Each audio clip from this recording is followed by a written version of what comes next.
Que coisa boa, hein? Olha para quem está do seu lado. Você vai me responder uma coisa. Essa pessoa tem uma cara de batata ou de cebola? Você vai entender ao longo da pregação. Você vai entender por que o padre está perguntando isso. Eu vou falar hoje da anatomia da cebola e da batata. E aí, essa pessoa tem cara de cebola ou de batata? Hã? Se tiver cara de cebola, que não tenha o cheiro de cebola, viu? Pelo amor de Deus. Meus irmãos, quero manifestar a minha alegria de estar aqui com vocês nessa manhã. Quero acolher quem nos acompanha pelo Sistema Canção Nova de Comunicação. Uma salva de palmas para quem nos acompanha em casa.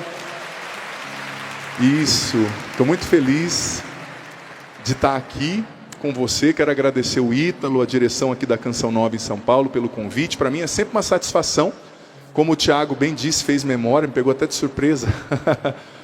Eu tive a alegria, né, de estar aqui, de começar aqui essa inspiração do Canção Nova Abraça São Paulo, com tantos irmãos maravilhosos que deram a vida aqui também, que fizeram um trabalho e fazem maravilhoso. Então é muito bom, em primeiro lugar, perceber que a inspiração independe, né? Independe de mim. Vocês não estão ouvindo, é isso? Então o PA está baixo, meninos, vocês puderem dar um ganho no PA, por gentileza? Isso. Então eu vou ter que repetir tudo. Você entendeu, pelo menos ouviu a parte da cebola e da batata? Sim ou não? Mas eu não ouvi a resposta. Vocês aqui atrás, a pessoa do seu lado está com cara de cebola ou de batata? Ah, bom, tá bom. Estão ouvindo agora? Então tá bom. Eu não vou repetir porque eu não falei nada substancial, né? Estava só introduzindo e dizendo da alegria que é estar aqui, da alegria que é... Agora sumiu, baixou no meu retorno, viu? Depois com a mudança aí, sobe um pouquinho a voz. A alegria que é estar aqui, né, com vocês, a alegria que é mais uma vez voltar ao Canção Nova Abraça São Paulo, essa inspiração tão linda. Eu costumo dizer, gente, que a minha cabeça às vezes se esquece de tudo que eu vivi aqui no Abraça São Paulo, mas a minha coluna não, porque eu descarreguei muito caminhão. E carreguei muito caminhão, e os irmãos da Canção Nova fizeram isso aqui. E na época era eu que dirigia ainda, né? Só eu que tinha carteira de caminhão, depois o Ítalo tirou, nosso responsável de missão. Então a gente vinha, carregava tudo, descarregava tudo. Então eu brinco que a cabeça pode esquecer, mas a coluna nunca, né? Meus irmãos, nós vamos falar hoje sobre a esperança. E nós vamos falar hoje sobre o cristão batata e o cristão cebola. Você está preparado para ouvir essa pregação gastronômica hoje? Sim ou não? Abra sua Bíblia então em Romanos capítulo 5, versículo 5. Eu quero dizer para você que está aqui, para quem está em casa, eu já cumprimentei quem está em casa, eu acho que não tinha nenhum problema com o áudio, quem está em casa, né, ouvindo. Eu quero dizer que, lembrar, né, a todos vocês, você que não sabe ainda, nós estamos vivendo um tempo muito especial. Não obstante a morte do Papa Francisco e a eleição do Papa Leão XIV, nós estamos vivendo o jubileu da esperança. Estamos em jubileu, com as portas santas e tudo mais. Quem já sabia disso? Levanta a mão. Você que não sabia, então o padre está dizendo. E o jubileu que o Papa convocou, e o Papa Leão, claro, continua, é sobre a esperança. E é muito importante, gente, a gente refletir sobre a esperança e a gente entender o que é a esperança cristã. Que não é só otimismo, que não é só um olhar assim, sabe? Um olhar, não está chegando o piano para mim, viu? Não é um olhar só assim, otimista para a realidade. Não, a esperança, ela se fundamenta na presença de Deus que está dentro de nós. É a certeza da presença de Deus, sabe? Então vamos ler, Romanos 5,5. Você já pegou a sua Bíblia? Posso ler? Estou usando a Bíblia da irmã Zélia aqui, ó. E a esperança não engana. Do latim, spes non confundit. A esperança não decepciona ou não engana, porque o amor de Deus foi derramado em nossos corações pelo Espírito Santo que nos foi dado. Veja bem, a esperança, a tradução podia ser, ela não decepciona, a esperança não engana e a esperança não confunde. As traduções possíveis dessa palavra, que foi escrita lá no grego, que nós traduzimos aqui na Bíblia da Ave Maria, como enganar. A esperança não engana, não decepciona, não confunde. Mas qual esperança é essa? Qual esperança? A esperança em Deus. Mas o que é a esperança em Deus? É um dom que eu recebi, padre, e agora está tudo pronto. É isso, sim ou não? Olha, a esperança cristã mais do que ser só um dom do Espírito Santo, ela é uma maneira de você enxergar o mundo, a maneira de você enxergar a vida. O Papa Bento XVI, que Deus o tenha, ele dizia que quando você perde a esperança, quando se tira a esperança de alguém, o que sobra? O que sobra quando a esperança vai embora? O desespero. O que é o desespero, né? Des espes do latim, quer dizer a falta de esperança, você se desespera. Então, a esperança que não decepciona, veja bem, ela é a certeza de que Deus está conosco. E ela tem que ser uma maneira com a qual a gente olha todas as coisas. Por exemplo, se você olha para os seus pecados, não, você não precisa falar, aqui em São Paulo o povo não tem pecado. Olha para quem está do seu lado, não parece um imaculado na sua concepção, sim ou não? Se eu pudesse fazer uma live do que passa na nossa cabeça, né? Para todo mundo ver, ai Jesus, né? Somos pecadores, sim ou não? Mas se você perde a esperança para olhar você mesmo, para olhar os seus pecados, o que vai sobrar? O desespero. Quem aqui já se confessou? Levanta a mão. O que você diz no ato de contrição? Prometo com a tua graça esforçar-me para não mais pecar. Mas gente, como é que você promete isso se você sabe que você é pecador e que possivelmente você vai pecar de novo? Você diz isso na esperança. Você diz isso pela esperança da graça de Deus que vai te aperfeiçoar. E você crê nessa graça. Então você tem que ter esperança para olhar você, para olhar os seus pecados. Porque senão você se entrega. Senão você diz, eu sou assim mesmo, Padre, não tem jeito. Eu não consigo vencer a depressão, eu não consigo vencer a ansiedade, eu não consigo vencer esse pecado, eu não consigo vencer o meu temperamento, né? Talvez você casou com uma pessoa que é mansa igual um hipopótamo com fome, né? Já viu um hipopótamo com fome? Ele derruba até um jipe. Talvez você casou com uma pessoa difícil, ou talvez você é a pessoa difícil, né, cara de pau? Talvez você é o cebola, né? Mas veja bem, você tem que ter esperança para olhar para você, senão você se desespera. Até nós que somos evangelizadores, você acha que a gente não tem limites, que a gente luta a vida inteira contra, para obedecer a Deus, para ser fiel a Deus? Mas se você perde a esperança, você desanima, você vive o desespero. Você tem que ter esperança para olhar a sua família. Sabe aquele filho que está dando trabalho? O que é olhar com esperança para ele? É enxergá-lo a partir de Deus, entender que Deus pode fazer na vida dele o que você não pode e o que talvez ele não pode por si mesmo. Você tem que ter esperança para olhar a igreja. Você tem que ter esperança para olhar o Brasil. Nossa, Padre, aí você apelou. Você tem que ter esperança. Você tem que ter esperança para olhar o futuro. Me perdoe, tem muita gente depressiva, ansiosa, porque se alimenta dia e noite de desespero. O desespero não pode ser o alimento do cristão. Você tem que ter esperança para olhar a sua comunidade cristã, a sua paróquia, a minha comunidade, Canção Nova.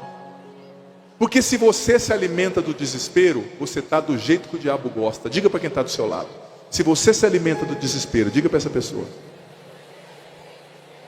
Você está do jeito que o diabo gosta. Presta atenção, as vezes que a gente fez as maiores burradas na nossa vida, foram vezes nas quais a gente se desesperou. Ninguém vale a pena mesmo na minha igreja, na minha comunidade, então eu vou chutar o balde. Minha família está dando problema mesmo, então eu vou chutar o balde. Não, olhe com esperança. Por quê? Porque a esperança em Deus, ela não engana, ela não decepciona, ela não confunde. E veja bem, eu quero ler alguns trechos da bula linda de instituição do ano jubilar, né? Que se chama Spes non confundit. É justamente esse versículo, a esperança não confunde, não engana. E olha só, no número 1, o que o Papa escreveu: todos esperam. No coração de cada pessoa encerra-se a esperança como desejo e expectativa do bem, apesar de não saber o que trará consigo o amanhã. Palavras do Papa. Porém, esta imprevisibilidade do futuro, o futuro é imprevisível, faz surgir sentimentos por vezes contrapostos, mas que esse jubileu seja para todos nós ocasião de renovarmos a esperança. A esperança ajuda-nos a encontrar razão para isso. Deixemo-nos guiar pelo que o apóstolo Paulo escreveu quando estava precisamente falando com os cristãos de Roma, carta aos Romanos, né? A esperança não confunde, não decepciona. E por que ela não confunde e não decepciona? Porque o Espírito Santo foi derramado nos nossos corações. O Espírito Santo é o alimento da esperança. Você sabia disso? A vida de oração é o alimento da esperança. Existem posturas que a gente tem na nossa vida, que a gente pode ter, que podem ou alimentar a esperança ou alimentar o desespero. Quando você deixa de rezar, inevitavelmente você está alimentando o desespero. Quando você deixa de ler a palavra de Deus e só se alimenta da internet, das séries, você está escolhendo alimentar o desespero. Quando você reclama, você conhece um reclamildo da vida, sim ou não? Claro que não, aqui não tem ninguém, né? Tem pessoas que elas reclamam tanto que elas reclamam da reclamação que elas fizeram, né? É que nem um amigo meu, o apelido dele era João Mentira, ficou o apelido dele. Ele mentia tanto que no meio da conversa ele desmentia a mentira que ele tinha contado no começo, né? Conhece alguém assim? Mas veja bem, se você vive reclamando, murmurando, você está alimentando a desesperança. A murmuração alimenta a desesperança, a reclamação alimenta a desesperança, a negatividade alimenta a desesperança. Padre, mas eu sou realista, eu estou vendo os problemas. Sim, tudo bem. Vou dizer para você, se você acha que você está vendo os problemas, leia um livro de história da igreja, leia um livro de história ocidental. Eu acabei de ler um livro da história dos papas, lindo, grande, 950 páginas, mas foi maravilhoso. E às vezes eu fui olhando as coisas que na época do Napoleão, sequestraram o Papa morreu no inverno atravessando os Alpes suíços, tanta coisa que aconteceu. Eu falo, gente, nós vivemos num tempo maravilhoso. A gente não tem noção do que nos precedeu. Você está tropeçando em padre no Brasil, você está tropeçando em sacrário, a igreja para todo lado, você pode rezar, você pode aprender na internet. E a gente escolhe muitas vezes olhar para o que é ruim. Não, a gente não vai ser ingênuo. A gente vê os problemas, a gente vê os defeitos, mas a gente escolhe enxergar a partir de Deus. Porque imagina se Deus tivesse um olhar pessimista para você. Se Deus não tivesse esperança para comigo, eu já tinha desistido. Mas cada vez que eu olho para mim e falo, Senhor, eu não tenho condição. Ele olha para mim e fala, eu acredito em você. Todas as vezes que você olha para a sua vida e fala, eu não consigo mais, eu não consigo continuar nessa rotina, eu não consigo mais lutar pela minha família, eu não consigo mais sustentar minha vocação, Deus diz, você consegue porque eu acredito em você. E o meu Espírito Santo vai te levar além das suas fraquezas. O Espírito de Deus te leva além das suas fraquezas. E o Papa continua, voltando aqui, número 3, da Espes non confundit. Com efeito, a esperança nasce do amor e funda-se no amor que brota do coração de Jesus trespassado na cruz. De onde nasce a esperança? Da certeza de que você é amado. Não importa o tamanho dos seus pecados. Não importa, claro, não é para você viver no pecado, é se arrepender, confessar e recomeçar, é óbvio. Mas não importa o tamanho da sua miséria, do tamanho dos problemas, você é amado. Você sabia que nada pode mudar o fato de que Deus ama você? Nada. E a maior dor, dizia os santos místicos, de quem vai para o inferno, é saber que mesmo lá no inferno, que a pessoa foi por uma opção pessoal, ela continua sendo amada por Deus. E o diabo vai lá tirar sarro, fala, tá vendo? Deus ama você, mas você escolheu estar aqui comigo para sempre. Então, a esperança nasce aonde? Pergunta para quem está do seu lado, a esperança nasce aonde, criatura? Diga para essa pessoa, na certeza de que você é amado. O Papa dizia que a gente alimenta a esperança olhando para o coração transpassado de Jesus. Foi por você, não obstante o que você viva. E olha, o Papa citou essa passagem que eu quero ler também, Romanos 8, do 35 ao 37. Olha só o que São Paulo diz. Quem poderá nos separar do amor de Cristo? A tribulação, a angústia, a perseguição, a fome, a nudez, o perigo, a espada. Mas em tudo isso somos mais que vencedores, graças àquele que nos amou. Estou convencido, presta atenção, de que nem a morte, nem a vida, nem os anjos, nem os principados, nem o presente, nem o futuro, nem as potestades, nem a altura, nem o abismo, nem qualquer outra criatura poderá separar-nos do amor de Deus que está em Jesus Cristo nosso Senhor. Você pode aplaudir isso, e eu aplaudi com muita força, com muita decisão, porque São Paulo está dizendo, esse amor que nos sustenta, que é a razão da nossa esperança. Eu tenho esperança, não é porque eu sou ingênuo, porque eu sei que Deus me ama, e que Ele vai me ajudar a superar as minhas fraquezas, a lutar pela minha família, a lutar para me tornar uma pessoa melhor, para superar os defeitos do meu temperamento. Ele vai me ajudar a ser fiel no meu matrimônio, na minha vocação, na minha busca daquilo que Ele tem para mim. Ele vai me ajudar a não cair no desespero. Então esse amor, nada pode nos separar dele. E você sabe que sempre quando eu estou falando sobre esperança, eu gosto de ler um artigo, um número do Catecismo, que descreve com maestria o que é a esperança cristã. Catecismo da Igreja Católica, número 1818. Presta atenção. A virtude da esperança corresponde à aspiração de felicidade colocada por Deus no coração de todo ser humano. Ela corresponde à aspiração de felicidade. Deus colocou uma aspiração de felicidade, uma felicidade que não passa, no coração de cada um de nós. E a esperança é o que move essa aspiração. Depois o Catecismo continua dizendo: a esperança purifica as esperanças humanas e ordena as esperanças humanas para o reino dos céus. Presta atenção o que quer dizer isso aqui. Nós temos esperanças. Padre, eu espero comprar uma casa nova. Padre, eu espero pagar a hipoteca. Padre, eu espero emagrecer. Eu sei que você fez aquele propósito dia 1º de janeiro de emagrecer. Dia 8 de janeiro você já tinha chutado o balde, né? É assim que funciona a vida, né? Padre, eu tenho a esperança de que a minha família melhore. Eu tenho esperança de comprar uma casa na praia. Eu tenho esperança de visitar Paris, mas até agora eu só consegui ir a Aparecida, né? Não fui a Paris. Você tem esperanças humanas e elas não são ruins, elas são bonitas. Só que o Catecismo está dizendo, a virtude da esperança, a virtude teologal, ela purifica a sua esperança humana, que é bonita, e ele ordena, essa virtude ordena a sua esperança para o reino dos céus. Ou seja, essa virtude, ela faz você entender que apesar das esperanças humanas que você tem, que são bonitas, que Deus abençoe, que você consiga realizá-las, as que são boas, mas essa virtude, o Catecismo ensina, ela ordena o nosso coração para a verdadeira felicidade, para o reino dos céus. Porque o que adianta você ter uma casa bonita? O que adianta você fazer botox até na sua sobrancelha? O que adianta você comprar uma casa na praia se você perder o céu, criatura? Não adianta nada. O que adianta você, fazer aquele procedimento, comprar o que você quiser, superar suas fraquezas, se você perde o céu? Não adianta de nada. Então a esperança cristã, ela ordena para a verdadeira meta, não obstante as esperanças humanas, que são bonitas.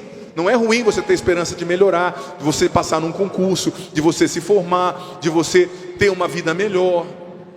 Mas a verdadeira esperança é o reino dos céus. E para isso, para alcançar esse bem, vale a pena investir toda a vida, toda a nossa existência, todos os nossos esforços. O Catecismo continua: a virtude da esperança protege contra o desânimo. Quem aqui já desanimou alguma vez? Levanta a mão. Achei que era só eu. Quem aqui numa sexta-feira querendo chegar em casa, pegou a Marginal com aquele cheiro maravilhoso, né? Aroma de jasmim ali no Rio Tietê, sim ou não? Aí vem um motoqueiro com muita pressa, você fecha ele sem querer, ele abençoa a sua mãe, você fala amém. Não é? Eu já vivi muito isso aqui em São Paulo. Ele diz sua bênção, padre. Eu falo, Deus te abençoe, filho. Não é por aí, né? Ele chuta o seu retrovisor, xinga a sua mãe, e aquela confusão. A gente desanima, às vezes nas lutas do dia a dia, mas às vezes por outros motivos. Mas o Catecismo está dizendo, a esperança cristã, aquela que vem de dentro, aquela que nasce da certeza de que eu sou amado, amada, ela protege contra o desânimo.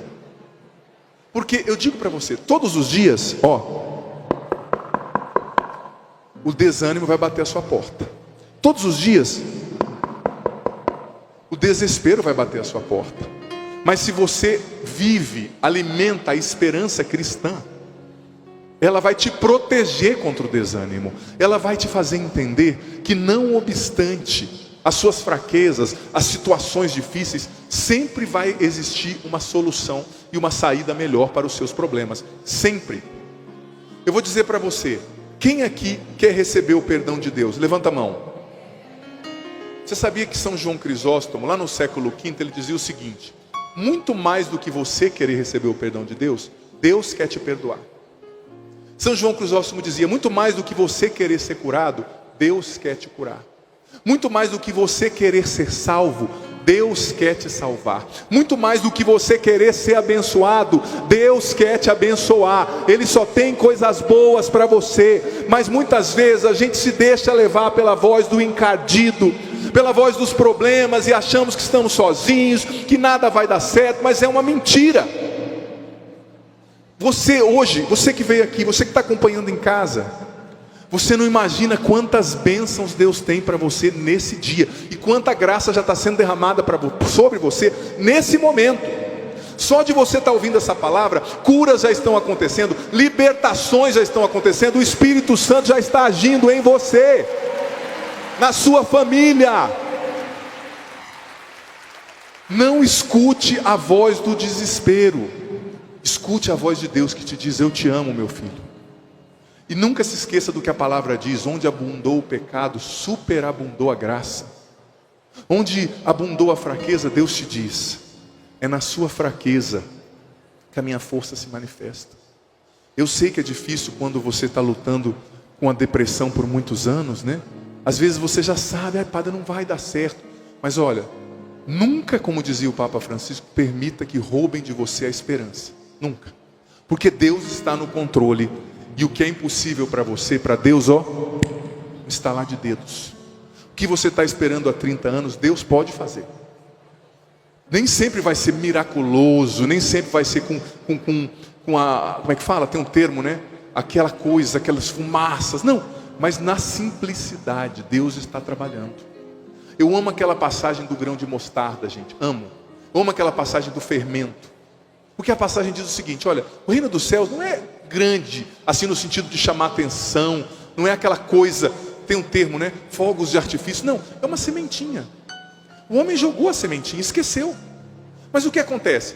A natureza, a vida foi realizando o seu ofício. É o sol, é a terra, ela foi extraindo os sais minerais ali da terra, a chuva, a fotossíntese. De repente, quando menos se percebeu, diz a parábola, né? Existia uma árvore enorme, frondosa, e as aves do céu vinham se aninhar nos seus galhos. Ou seja, existe uma ação de Deus misteriosa e invisível que independe de você. Deus está fazendo coisas que você não está percebendo. Mas em cada missa que você vai, em cada comunhão que você recebe, cada vez que você lê a palavra, cada vez que você confessa, cada vez que você vem ao Abraça São Paulo, Deus está te curando, te libertando e te fazendo melhor e enchendo você com os tesouros do céu. Tenha consciência disso e tome posse. Tome posse. Depois o catecismo continua. Ela protege contra o desânimo, dá alento em todo o esmorecimento. Às vezes a gente esmorece na luta de cada dia, esmorece porque o que a gente está esperando não acontece, né? Você está fazendo a de novena de Santo Antônio e o abençoado ainda não apareceu, né, minha filha? Está chegando dia de Santo Antônio, Padre do céu, não aguento nem um dia de namorado sozinha, Padre. Eu tenho ouvido essas pedidos de oração por aí, viu? Sou amigo de Santo Antônio, estou pedindo também a cooperação dele. Na verdade, eu estou pedindo também de Santo Expedito, Santa Rita de Cássia, né? Os intercessores pelas causas impossíveis, todo mundo, né? Mas enfim, é difícil esperar, né? Mas a esperança, essa certeza de que eu sou amado, me dá alento no esmorecimento. Ela dilata, continua o catecismo, o coração na expectativa da bem-aventurança eterna. O que é dilatar, gente? A palavra dilatar, né? Do latim dislatare, quer dizer alargar, né? A esperança, ela alarga o seu coração, ela aumenta o tamanho da sua expectativa naquilo que vem de Deus, daquilo que vem de Deus, não somente dos resultados humanos, né?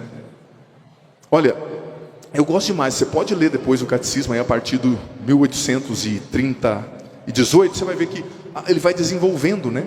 o que é a esperança, e é muito interessante. Santo Afonso Maria de Ligória dizia o seguinte, que a esperança, veja bem, ela precisa ter algumas coisas. Ela precisa ser firme e certa, apoiar-se unicamente em Deus, e deve ser operosa, ou seja, ela deve ser firme e certa porque Deus me ama, eu tenho certeza. Ela deve apoiar-se unicamente em Deus. Tem gente que às vezes fala, padre, eu não tenho nada, eu só posso esperar em Deus. Eu falo, melhor coisa, meu amigo. Às vezes Deus deixa você, sabe, Ele puxa o teu tapete. Não tem ninguém que pode te ajudar a não ser Ele. Essa é a melhor forma de crescer em esperança e a melhor forma de contemplar milagres, sabia? De ver Deus agir, não é? Então ela se apoia unicamente em Deus. E a esperança, ela também é operosa, ela age. Eu preciso ter atitudes de esperança, como eu disse, oração, como eu disse, o louvor, como eu disse, a leitura da Sagrada Escritura, atitudes de esperança. E a esperança, gente, é algo que te sustenta no centro do seu ser, não é? No centro.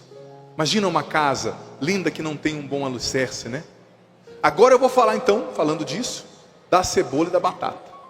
Deixa eu olhar aqui na minha frente. Aquela ali tem cara de batata, deixa eu ver. Ah, lá atrás, aquele de pé tem cara de cebola. Vamos lá. Você sabe qual que é a diferença entre o cristão batata e o cristão cebola? Gente, a cebola é ou não é charmosa? Ela tem um mistério, né? Cebola, na hora que você vai descascando, você não sabe o que você vai encontrar. Aí você já se emociona porque ela te faz chorar. Eu não sei você, eu choro pra caramba descascando cebola, né? Aí você descasca uma camada, você fala, e agora o que vai vir? Sabe o que vem depois da primeira camada? Outra camada. E sabe o que vem depois da segunda? Outra camada. E ela é cheirosa, né? Ela impregna mais que perfume importado. Eu lembro quando a gente vai pregar encontro nos Estados Unidos, lá não tem janela, né? As mulheres ficam sempre fechadas. Tem janela, mas não se abre, né? Sempre fechada. Aí uma característica da hora da paz de Jesus, que você dá a paz na missa para as mulheres, é o seguinte: você abraça e sente aquele cheiro de cebola no cabelo. Aquele cheiro de cebola que te impregna. Eu falo, Jesus de Nazaré. A cebola, ela impregna você. Mas a cebola, a hora que você vai descascando, o que você encontra no centro dela? O que você encontra? Nada. Por quê? Porque ela tem muita aparência. Ela tem aquela casca bonita.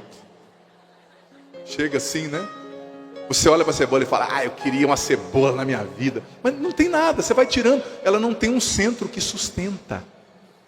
A hora que você tira as cascas, não fica nada. Você sabia que tem muito cristão cebola por aí? Ele tem a aparência de cristão, mas por dentro ele é pagão. Ele não tem o alicerce da esperança que o sustenta. Sabe? Você sabia que não dá para viver só de cebola? Tem alguém aqui fazendo a dieta da cebola? Levanta a mão. Não dá para você viver só de cebola. Por quê? Porque a cebola ela tem vitamina C, ela tem alguns minerais, mas ela não te dá energia, ela não tem carboidrato, ela não tem gorduras boas. Então tem muito cristão que é cebola, cheio de sabe, aquele cheiro forte. Tomara que não seja daqui de Badu Sovaco, né? Aquele cheiro forte, aquela aparência, aquele mistério. A hora que você vai ver, não tem nada por dentro. O cristão cebola, ele entra no desespero. Agora o cristão batata é diferente. A batata, eu vou dizer para ti, ela não é bonita, ela é rude por fora, né? Mas você sabia? Eu estava há pouco tempo numa peregrinação lá na Europa e eu ouvi o guia da nossa peregrinação dizendo que nos tempos de guerra, muita gente sobreviveu somente por causa da batata. Por quê? Tudo bem, a batata não é um alimento completíssimo, mas ela tem carboidrato, ela te dá energia. Ela te dá força para você superar. O pessoal superava o inverno, o pessoal superava a guerra, a carestia, só comendo batata. Por quê? Porque a batata, quando você abre, ela é consistente, ela não se desmancha, não tem camadas. Ela é uma coisa só. Ela tem consistência, ela é um bloco só.